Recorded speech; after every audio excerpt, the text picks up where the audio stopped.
Please listen all respected personality. If you feel weak or economically poor, start reading the verses of the Quran now. আমি সমস্ত সম্মানিত ব্যক্তিত্বদের জন্য বলছি, আপনি যদি নিজেকে দুর্বল বা অর্থনৈতিকভাবে দরিদ্র মনে করেন তাহলে কোরআনের এই দোয়াটি বারবার পড়ুন, ইনশাল্লাহ আপনার সমস্ত স্বপ্ন বা আশা পূরণ হয়ে যাবে। এই দোয়াটা শিখে নেন, ইনশাআল্লাহ আপনার জীবনের সমস্ত সংকট কেটে যাবে।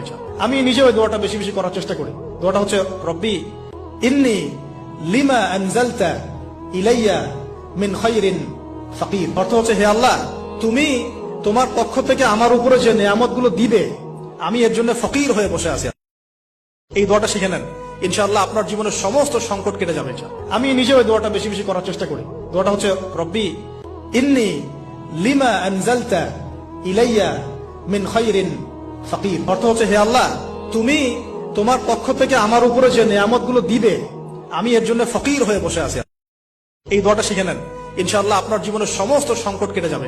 আমি নিজে ওই দোয়াটা বেশি বেশি করার চেষ্টা করি। দোয়াটা হচ্ছে রব্বি ইন্নী লিমা আনজালতা ইলাইয়া মিন খায়রিন ফাকির। অর্থ হচ্ছে, হে আল্লাহ, তুমি তোমার পক্ষ থেকে আমার উপরে যে নিয়ামতগুলো দিবে আমি এর জন্য ফকির হয়ে বসে আছি। এই দোয়াটা শিখে নেন, ইনশাআল্লাহ আপনার জীবনের সমস্ত সংকট কেটে যাবে। আমি নিজে ওই দোয়াটা বেশি বেশি করার চেষ্টা করি। দোয়াটা হচ্ছে রব্বি